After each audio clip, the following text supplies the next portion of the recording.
So we've done the golden pose bit. We've gone in now and added in the extremes and the breakdowns, which is called blocking.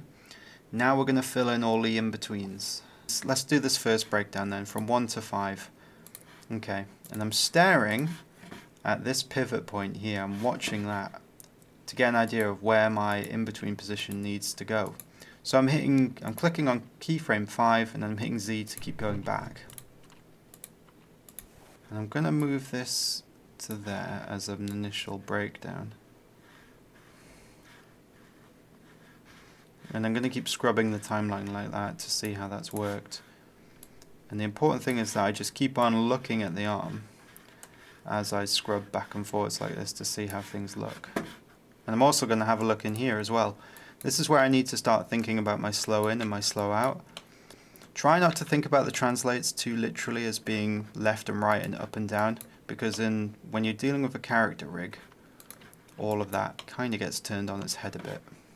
So I'm quite happy with that. I think that looks good. I've got a nice in between there. I'm looking at the graph editor and seeing where that's gone, and it's got a relatively good amount of slow out there. Maybe a little bit less. A little bit less here as well. Yeah, so we've got some good slow out there on those.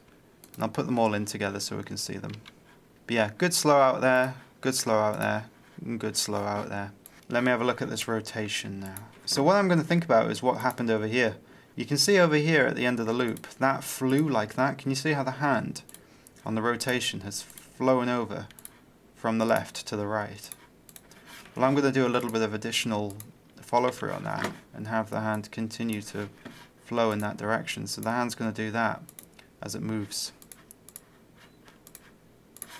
I'm going to let that flow over a bit. And that's known as follow through, which is another animation principle known as follow through and overlapping action. So that wrist's going to overlap like that before it then continues to move off in this direction. So I'm quite happy with that. Now I'm going to do the in-between from frame 5 to 9. So you can see that, that's a rapid movement. I'm going to do the translate first. So again, I'm staring at that pivot point, and I can see it's quite a basic one. So I'm just going to put that in there like that. And I'm going to look on here, it's appeared, and I'm going to slow into the move. And I'll do that here as well on the Y, slow into the move. So it's slowing in there, slowing in there, and it's slowing in there. So I've got a good translate there now, perfect. Now I'm going to have a look at the rotate and what that'll do. So it's going from there to there. So I'm going to give it a little bit of a build in, but not too much. So I'm just going to ease that in, and then it can whip over like that. Let me watch this back. I'm going to do the same as I did before. So now I'm going to go from frame 9 to frame 13, and I'm going to put that in between position in. I'm going to do translate first. I'm looking at the pivot point. I'm going to put that about there. Looks about right. It's appeared on the graph editor so I can see it. And I'm going to slow it out down here. Look at the Y. I'm going to slow that in here. Look at the translate X, and I'm going to slow that in there. Great. Now I'm going to do the rotation. Because of how quickly the hand whipped like that, how quickly the wrist whipped from 7 to 9, I'm going to do a bit of follow through and overlap on the hand. So when the hand gets here, I'm going to let it continue to follow through over like that. So it whips over and then follows through. Whips over, follows through. Pulls back, and it already has drag on it. And yeah, that's another successful in-between. So I'm going to do the in-between now for 13 to 17, which will be here on 15.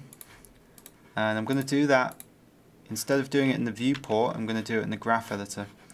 So I know I'm doing translates, so I'm going to select all my translates, and I'm going to tell Maya to key the selected.